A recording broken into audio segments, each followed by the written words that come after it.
자, 봅시다.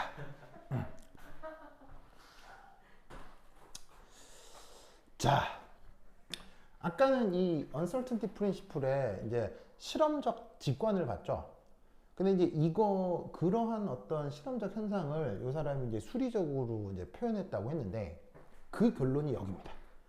그럼 여기에 도달할 때까지 또 엄청나게 많은 수학이 있을 거 아니에요.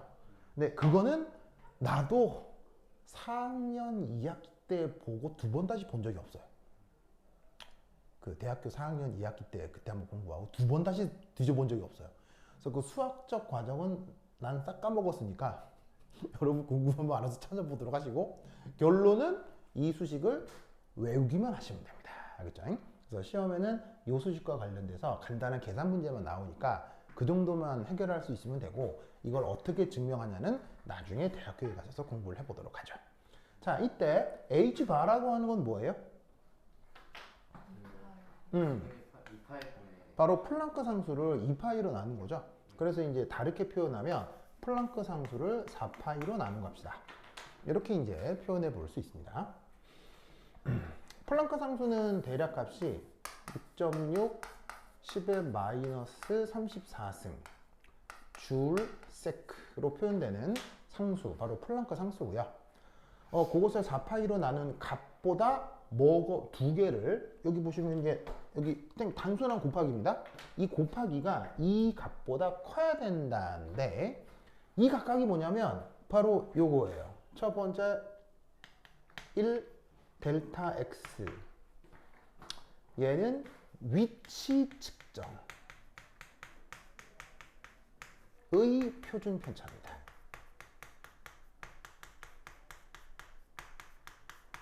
두 번째 이 델타 p는 운동량 측정의 표준 편차입니다.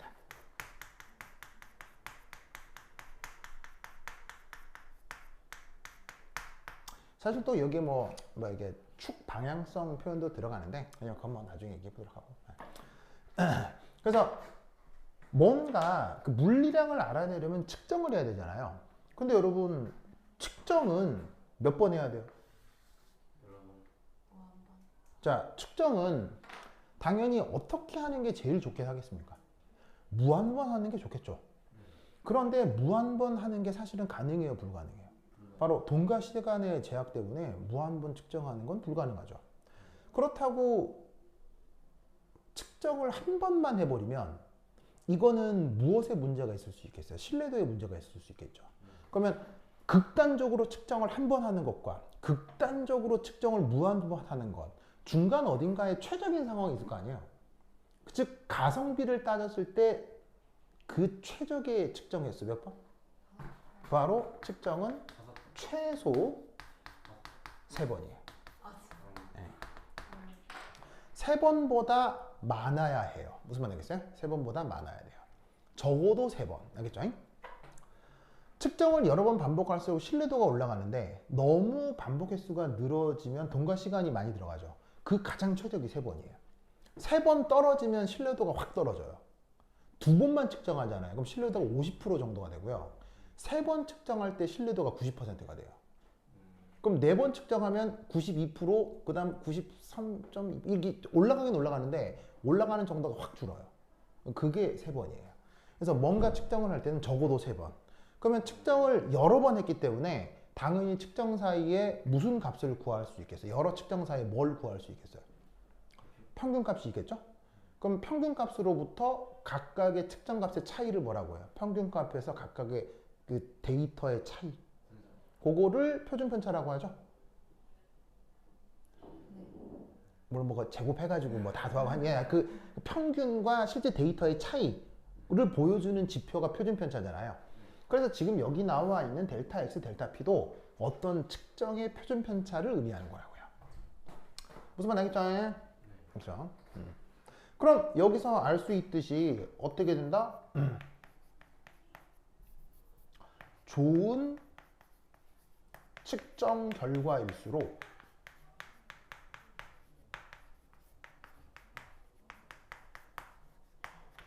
요 델타는 커진다는 얘기예요? 작아진다는 얘기예요? 작아진다는 뜻이겠죠.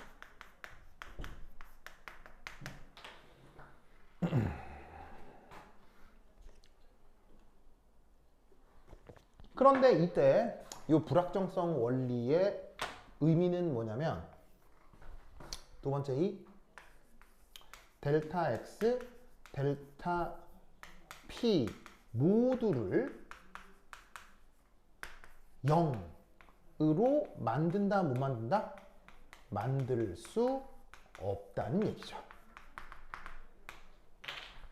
무슨 말 알겠죠? 왜냐면 둘 다 00이 되면 어떻게 된다는 얘기예요? 어떤 상수보다 클 수가 없죠. 0, 0이면 0은 양수보다 작아야 되니까요. 무슨 말 알겠죠? 그렇죠? 그래서 어떻게 되냐면 이렇게 된다. 델타 A가 0이면 델타 B는 무한대여야 한다는 얘기죠. 이해하셨어요? 두 개를 곱해서 어떤 양의 상수보다 커야 되니까 하나가 0에 수렴하면 나머지 하나는 무지하게 커져야 된다는 얘기예요. 그러면 이 말은 무슨 뜻이냐? 어떤 표준 편차가 여기다 그것에 대해 정확히 안다는 얘기죠. 반면에 표준 편차가 무한대다. 이 말은 무슨 말이 되겠어요? 그것을 전혀 모른다는 얘기죠.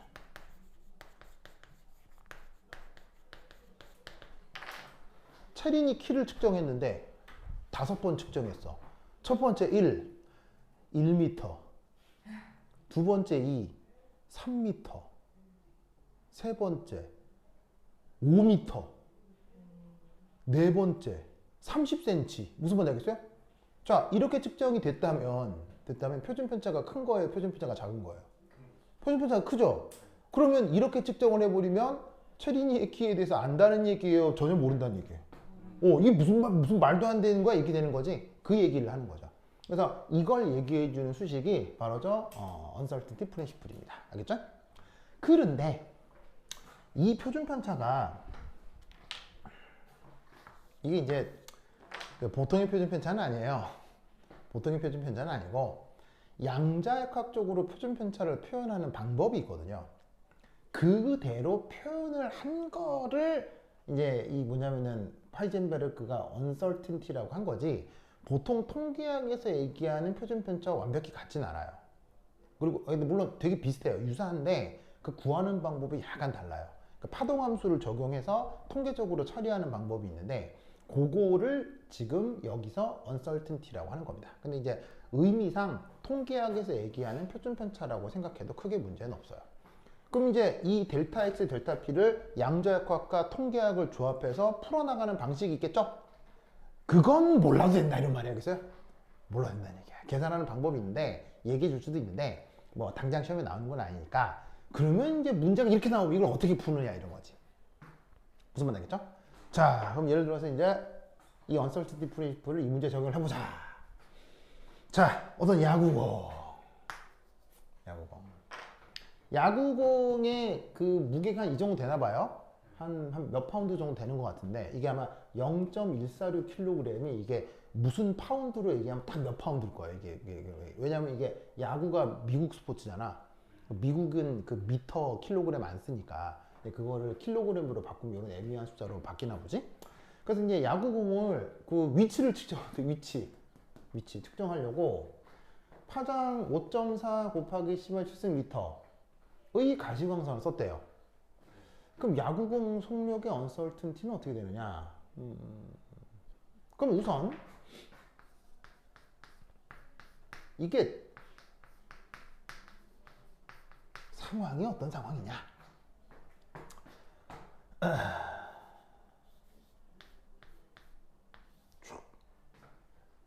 자, 체리나 뭐 그린 것 같아? 포수.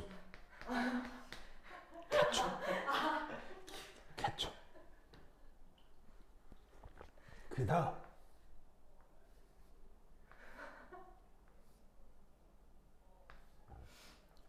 약간 앞으로 숙여야지.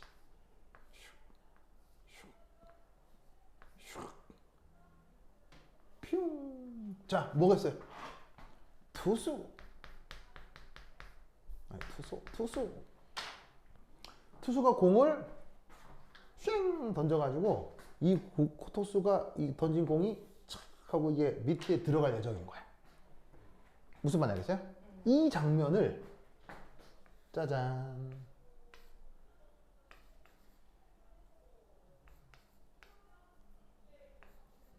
자, 이거 누구야?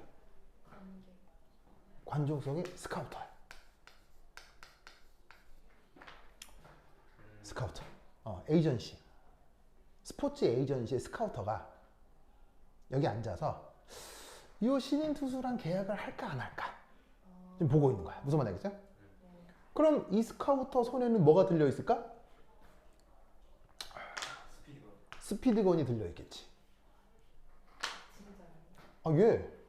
진짜 신인 드래프트 이렇게 합니다. 이 관중석 스카우터들이 앉아가지고 이제 각 회사에서 나온 이제 그 직원들이지.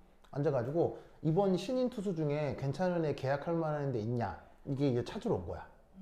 그래가지고 이제 공을 던지면 얘가 얼마나 잘 던지는지 내가 봐야 될 거 아니야. 이 스피드건을 들고 여기서 알겠죠? 요렇게 입사광을 쏘는 거야. 그럼 입사광에서 반사광이 있겠지?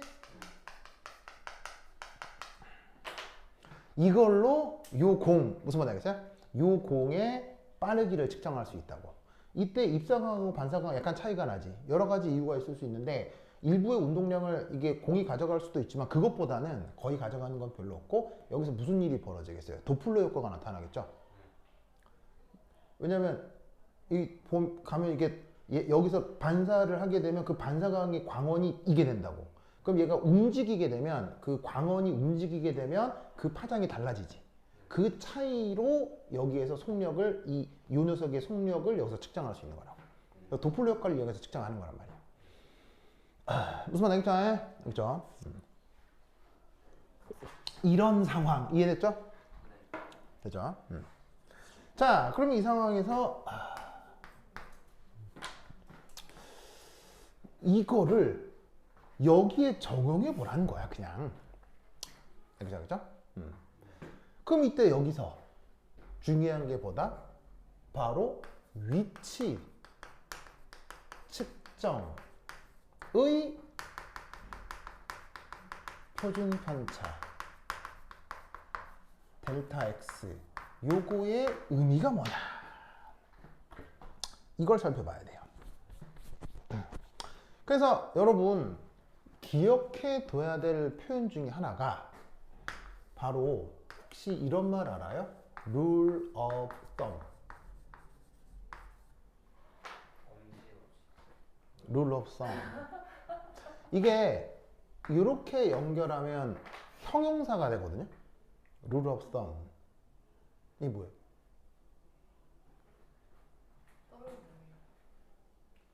thumb. Rule of thumb. 이거 영어 수거예요. 무슨 뜻이에요? 대강이란 뜻이에요. 대강이란 뜻이에요. 저게 왜 대강이냐? 이 길이가 뭐예요? 이 길이.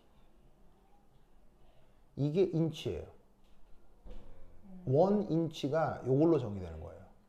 엄지손가락 앞 한마디 있죠? 요 길이를 인치라고 정하는 거예요. 그러면 이게 왜 대강이냐?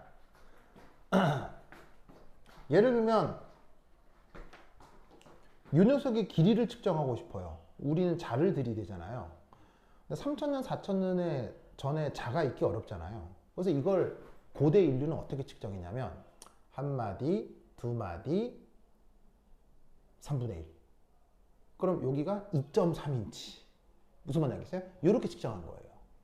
그럼 여러분 잘 봐. 길이를 측정하는 데 있어서 1인치, 2인치까지는 정확하잖아요. 그런데 남는 부분이죠. 남는 부분. 남는 부분은 내가 여기서 이만큼 측정했을 때 요게 0.3인치인지 0.4인치인지 정확해요? 애매해요? 애매하죠. 이게 바로 측정의 오차로 드러나게 되는 건데 왜 애매할 수밖에 없느냐? 내가 사용하는 측정의 단위가 인치이기 때문이에요. 내가 사용하는 측정의 단위가 인치니까 1인치, 2인치까지는 정확하지만 그 단위보다 더 작은 길이는 측정을 했을 때 무조건 오차가 생기게 된다는 얘기죠. 즉 대강 측정하게 된다는 얘기인 거예요. 무슨 말이겠어요? 그러니까 룰 오브 썸이 무슨 말이냐면 엄지손가락 1인치로 측정하는 방식을 뜻하기 때문에 그게 영어 수고 대강이라는 뜻이 되는 거예요. 뭔 말인지 알겠죠? 알겠죠? 그러면 이 말이 무슨 말이냐? 측정 단위의 최소 눈금이 측정의 오차가 될 수 있다는 얘기죠.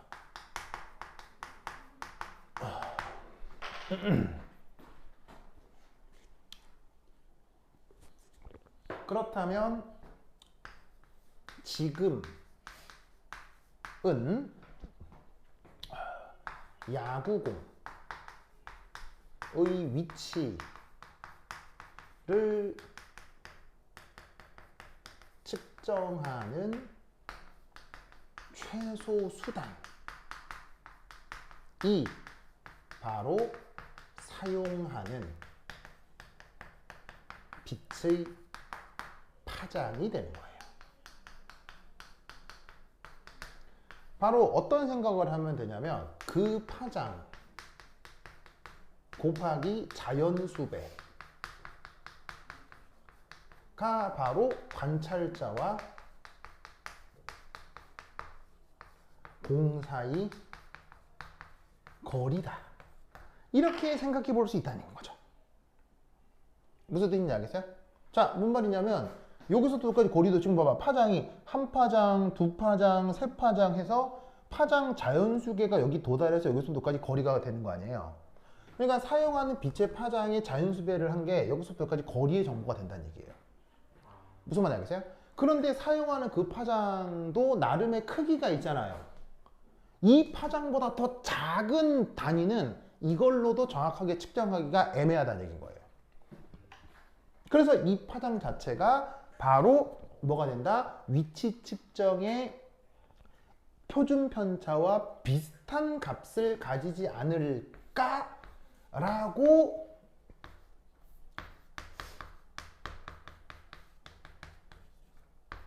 생각을 하는 거죠. 여기서의 델타 x는 사실 엄밀하게는 뭐라고요? 엄밀하게는 위치 측정의 표준 편차예요. 무슨 말 알겠어요? 그게 사용하는 자, 이게 일종의 자잖아요. 그 자의 최소 눈금과 비슷하지 않을까라고 접근해서 푸는 문제라는 얘기인 거예요. 무슨 말 알겠죠?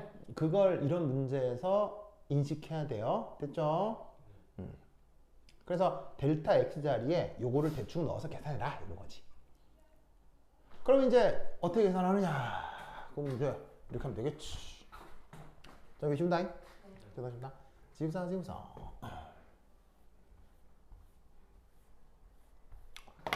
자, 그럼 이제 델타 x, 델타 p에서 p는 뭐예요? 운동량이죠?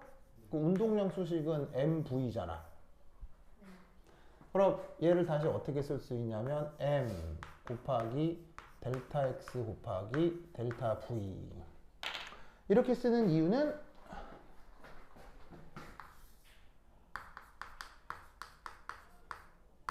야구공 질량은 뭐 딱히 변할 리 없다라고 보는 거죠.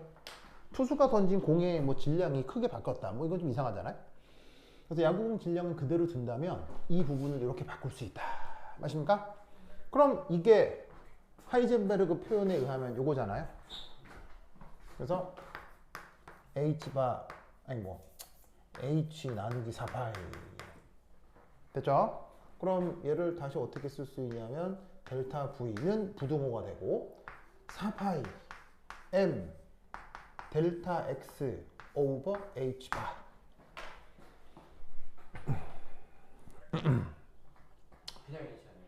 네 H 4파이 밑에 내려갔으니까 되죠? 그러면 이때 얘를 이제 계산하는 거야. 자, 그럼 어떻게 계산하면 되느냐? 4파이는 그대로. 자, M은 야구공 질량이지? 0.146kg. 그 다음 델타 X는 요 사용하는 스피드건의 빛의 파장으로 두면 된다고 했죠. 5.4 곱하기 10의 마이너스 7승미터 나누기, 자 플랑크 상수값이 얼마야? 6.6 곱하기 10의 마이너스 34승, 단위가 뭐라고 그랬죠? 단위가 줄 세크라고 했죠? 이걸 계산하라 이런 말이에요. 됐죠? 그래서 얘를 열심히 계산해. 그러면 뭐 나오겠지? 그럼 대략 6.71 곱하기 10의 마이너스 28승 이에요. 여기 있는 숫자 얘하고 얘하고 요거 곱하면 6.7 곱하기 10의 마이너스 28승이 나온다고. 그럼 내가 항상 얘기하는 거, 자연과학에서는 숫자가 중요하다 그랬어요? 뭐가 더 중요하다고 했어요? 단위가 훨씬 더 중요하다고 했죠. 그럼 디멘전 분석을 해볼게요. 자, 어떤 단위가 남냐면 줄 세크, 킬로그램 미터, 요것만 남았죠. 그럼 여기서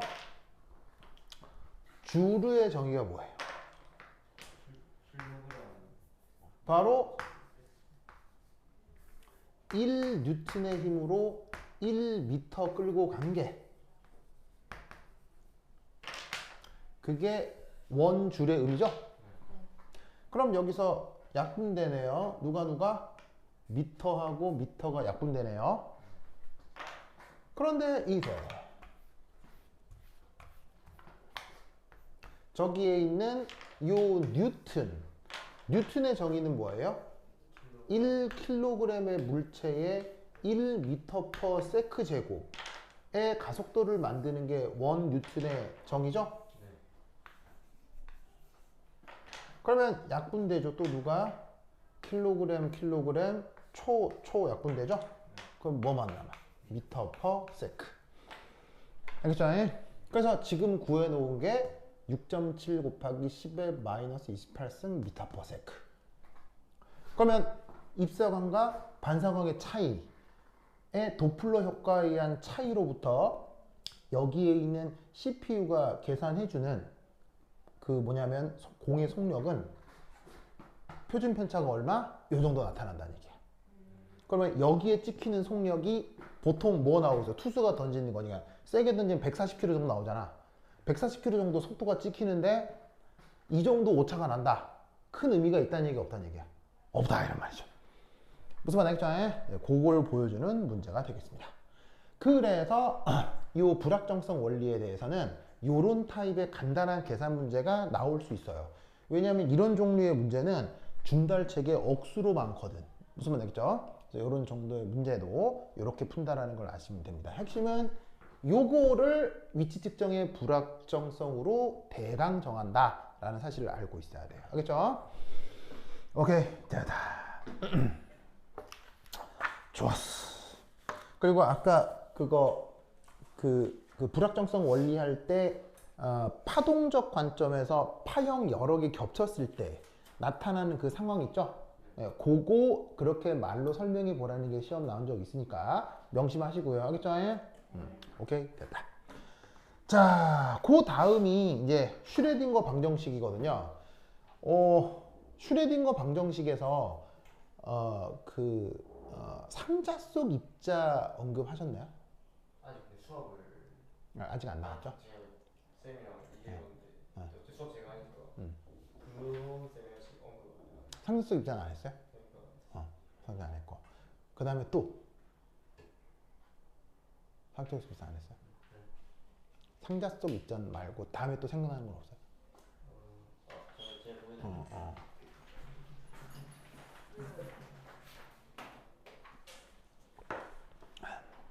쌤 작년에 한 건데 아, 작년.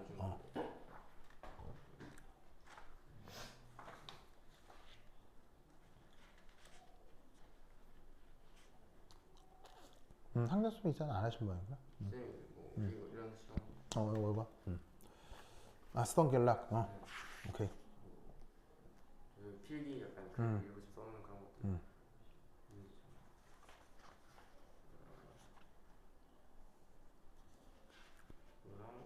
왜 은이어야 되냐면 홀전자 하나 있어서 그래.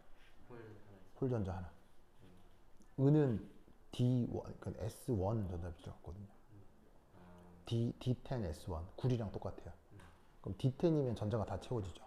그럼 스핀이 다 상쇄에 대해서 D10은 스핀이 없어요. 그럼 S1 홀전자 하나 있죠. 홀전자 하나니까 전자 하나 던지는 거랑 상황이 똑같다고요. 그래서 이렇게 은이 편한 거예요.